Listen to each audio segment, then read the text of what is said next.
ಬೆಂಗಳೂರಿನಲ್ಲಿ ಶೀಘ್ರದಲ್ಲೇ ನಮ್ಮ ಮೆಟ್ರೋ 3ನೇ ಹಂತದ ಕೆಲಸ ಆರಂಭವಾಗಲಿದೆ. ಈ ಬಾರಿಯ ಬಜೆಟ್ ಅಲ್ಲೂ ಸಿಎಂ ಘೋಷಣೆ ಮಾಡಿದ್ದಾರೆ. ಆದರೆ 3ನೇ ಹಂತದ ಮೆಟ್ರೋಗೆ 4 ವರ್ಷದ ಹಿಂದೆ ಕಟ್ಟಿದ ಫ್ಲೈಓವರ್ ಅಡ್ಡಿಯಾಗಿತ್ತು. ಆದ್ರೆ ಈಗ ನಮ್ಮ ಮೆಟ್ರೋ ಮಾಸ್ಟರ್ ಪ್ಲಾನ್ ಮಾಡಿದೆ. ಏನದು ನೋಡ್ಕೊಂಡು ಬನ್ನಿ.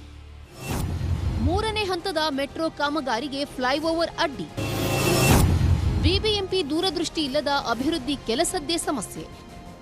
ಬೆಂಗಳೂರಿನಲ್ಲಿ ನಮ್ಮ ಮೆಟ್ರೋ 2ನೇ ಹಂತದ ಕಾಮಗಾರಿ ನಡೆಯುತ್ತಿದೆ. ಇದರ ಜೊತೆಗೆ 3ನೇ ಹಂತದ ಕಾಮಗಾರಿಗೂ ಚಾಲನೆ ನೀಡುವ ಉತ್ಸಾಹದಲ್ಲಿ ಬಿಎಂಆರ್ಸಿಎಲ್ ಸಿದ್ಧತೆ ನಡೆಸಿದೆ. 3ನೇ ಹಂತದ ಯೋಜನೆಯಲ್ಲಿ ಜೆಪಿ ನಗರದ 4ನೇ ಹಂತದಿಂದ ಕೆಂಪಾಂಪುರವರೆಗೆ 32.15 ಕಿಲೋಮೀಟರ್ ದೂರದ ಮೆಟ್ರೋ ಕಾರಿಡಾರ್ ನಿರ್ಮಾಣಕ್ಕೆ ತಯಾರಿ ನಡೆದಿದೆ.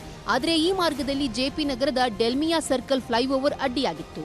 ಈ ಫ್ಲೈಓವರ್ ಕೇವಲ 4 ವರ್ಷದ ಹಿಂದಷ್ಟೇ ಬಿಬಿಎಂಪಿ ನಿರ್ಮಿಸಿತ್ತು. ಇತ್ತೀಚೆಗೆ ನಿರ್ಮಿಸಿರುವ ಫ್ಲೈಓವರ್ ತೆರವು ಮಾಡದೆ ಉಳಿಸಿಕೊಳ್ಳಲು ಬಿಎಂಆರ್ಸಿಎಲ್ ಮಾಸ್ಟರ್ ಪ್ಲಾನ್ ಮಾಡಿದೆ. ಡೆಲ್ಮಿಯಾ ಫ್ಲೈಓವರ್ ಉಳಿಸಿಕೊಳ್ಳೋಕೆ ನಿರ್ಧರಿಸಿರುವ ಬಿಎಂಆರ್ಸಿಎಲ್ ಫ್ಲೈಓವರ್ ಮೇಲೆಯೇ ಮೆಟ್ರೋ ಓಡಿಸೋ ಪ್ಲಾನ್ ಮಾಡಿದೆ. ಫ್ಲೈಓವರ್ನ 2 ಬದಿ ಪೋರ್ಟಲ್ ಪಿಯರ್ ನಿರ್ಮಿಸಿ ಅದರ ಮೇಲೆ ವೈಡಕ್ಟ್ ಕೂರಿಸಲಾಗುತ್ತೆ. ಅದರ ಮೇಲೆ ಮೆಟ್ರೋ ಹಳಿ ಹಾಕಿ ಟ್ರೈನ್ ಓಡಿಸೋ ಪ್ಲಾನ್ ಮಾಡಲಾಗಿದೆ. ಮೇಲ್ಸೇತುವೆ ಮೇಲೆ ಮೆಟ್ರೋ ಕಾರಿಡಾರ್ 12 ಮೀಟರ್ ಎತ್ತರದಲ್ಲಿ ಹಾದು ಹೋಗಲಿದೆ. ಬೆಂಗಳೂರಿನಲ್ಲಿ ಈ ತಂತ್ರಜ್ಞಾನ ಬಳಕೆ ಇದೇ ಮೊದಲು ಎನ್ನಲಾಗಿದೆ. ಇವಾಗ ಫ್ಲೈಓವರ್ ಇದೆ, ನೀವು ಅದನ್ನು ಅಕ್ಕಪಕ್ಕ ನೀವು ಪಿಲ್ಲರ್ ಥರ ನಾವು ಮೊದಲು ಮಾಡ್ಕೋತೀವಿ. So it may be iron structure also or cement beam structures ಥರ ಪಿಲ್ಲರ್ ಸ್ಟ್ರಕ್ಚರ್ಸ್ ಥರ ಮಾಡಿಕೊಂಡು ಅದ್ರ ಮೇಲೆ ಬೀಮ್ ಸಪೋರ್ಟ್. ರೋಡ್ ಇದ್ರ ಪ್ರಕಾರ ನಾವು ರೋಡ್ ಲೆವೆಲ್ ಏನಿದೆ ಅದ್ರ ಮೇಲೆ ನಾವು 5.5 ಅಡಿ ಮಿನಿಮಮ್ ಕೆಳಗಡೆಗೆ ಜಾಗ ಬಿಡಬೇಕಾಗುತ್ತೆ. ಈ ಹಿಂದೆ ಜಯದೇವ ಫ್ಲೈಓವರ್ ಅನ್ನ ಕೆಡವಿದ್ದ ಬಿಎಂಆರ್ಸಿಎಲ್ ಸದ್ಯ ಮೆಟ್ರೋ ಜೊತೆಗೆ ಫ್ಲೈಓವರ್ ಅನ್ನು ಹೊಸದಾಗಿ ನಿರ್ಮಾಣ ಮಾಡ್ತಿದೆ.